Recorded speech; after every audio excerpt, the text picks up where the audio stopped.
Appreciate the creamy goodness crunch. In my first video, I neglected to mention why I'm talking about video games at all. Well, it's for two reasons. One, I like making videos and editing videos and doing all that kind of stuff.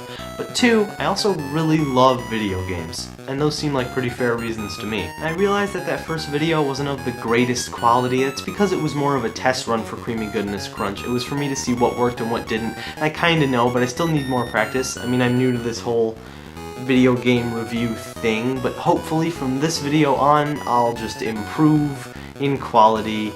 That's generally how the world works. Practice makes perfect. So now the real goodness can begin, or the real mediocrity. So what game am I talking about today? Why, Harley's Humongous Adventure, of course. You know, Harley's Humongous Adventure? It's a classic. You're telling me you haven't heard of it? But it's Harley's Humongous Adventure. I'm in shock. Harley's Humongous Adventure was a game made by High-Tech Expressions in 1993, and it's one of those old SNES games that uses claymation models so they don't look that good. This is the story of Harley, genius, scientist, and all-around cool dude. See, this, ladies and gentlemen, is what we call characterization. And doing it right is necessary for any good story. I would use this game as an example. Whether he is flying his jetpack or inventing an experimental shrinker machine, he is in total control. Well, $50 says that will change. And what specific hobbies? Did he invent anything else, or did it stop at jetpack and shrink machine? See, I told you. Now where's my $50? An accident in the lab. Seems like no one explained the scientific method to Harley. So now Harley is small and has to rebuild the shrinker machine. But wait, there's more. Mutated bugs have stolen the parts to the shrinker. Wait. Where did the mutated bugs come from? And why did they steal the machine pieces? I need a reason and a motive. This is not the 5-star literature I was promised! Good luck! Okay, so we get to the first level and it's timed. The point of this level is to collect as much stuff as you can in 45 seconds, but all the levels I played after it are straightforward get-to-the-end platformer levels. So why did it randomly start with a timed collect-a-thon level? I really don't know. And let me tell you, this jump, floaty as hell. Determining where you're going to land is harder than, diamonds?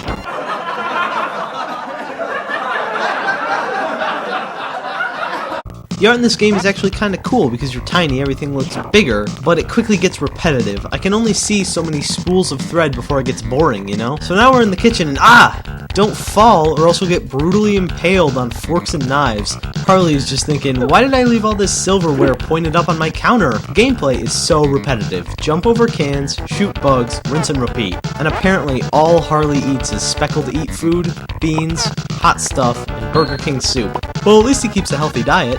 And this shooting isn't fun either. It tends to not work at times, which tells me one thing this game doesn't have: good game design. I feel so bad when Harley hurts himself on the can lid. I know how cutting yourself on those feels, and if this game has anything, it has realism. This can is nearly impossible to dodge. It just barrels at you out of nowhere, and it's shaking the whole cupboard. Jesus, what does Harley have in there? Diamonds?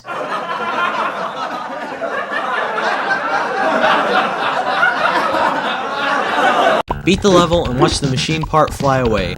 Wait, don't fly away, I need you! And now we're in a playroom for some reason. Harley, do you have children? Because I don't think inventing shrinking machines is such a good idea. This tank is so hard to control. The jump is exactly timed with the button press, but moving back and forth has a slight delay. It's quite frustrating, and when did I stop fighting bugs and start fighting balls? Okay, next level, please. Wait, another playroom? Why? That's just lazy in my opinion. How about a new, interesting environment for each level? Don't repeat them. You do enough repeating in the levels themselves. By the way, this one has a complex maze, but if you just go straight through, you get to the end. I guess it wants to be one of those collect-it-all games like Banjo-Kazooie, but when the stuff you collect is gray and pointless, I have no interest in looking for it. And for a platformer, you would hope the platforming would at least be fun, but it's just tedious and annoying and repetitive and bad and stupid, and I don't like it. Oh, and by the way, you beat this level with a good old leap of faith. Oh yeah! Okay, so now we're in an attic, or closet, A warehouse? And what are these platforms floating on? I don't see a track. Are they mutated also? I mean, I wouldn't put it past them. It's just a standard level, boring and old. Okay, what's this? Some kind of... What the fuck? This rage beast of Claymation's finest animators just jumps out of nowhere. Where did he come from? Is he also a mutant bug? You shoot off his legs and he's done. So, was that a boss? Or a mini-boss? This game is, suffice it to say, poorly organized. And now we're in a bath and... oh, I ran out of air. And this game only has 2 continues. Good enough. I was done with this hot mess of a game after that weird boss thing anyway. So this is a game with straightforward level paths, but would prefer you go off and search for all the collectibles. This has worked before, but the problems that Harley's Humongous Adventure has is that 1, the collectibles really aren't that interesting, and 2, they're really not that useful, so what's the point in going and looking for them? Plus, getting most of the collectibles is a bitch because the controls and platforming suck. All in all, this game shows potential, but it fails in every aspect beyond its concept. I mean, it's a cool setting for a 2D platformer, you know, you're small in a house, and the art actually wasn't that bad, but, oh god, it's just... everything else is just terrible. It's certainly not a game that I would ever want to play again. I don't recommend it to anybody. Not that you were gonna go play this game, but don't anyway. It's really bad. And by the way, I looked it up and all the levels I didn't play, same problems, not good, don't worry about it.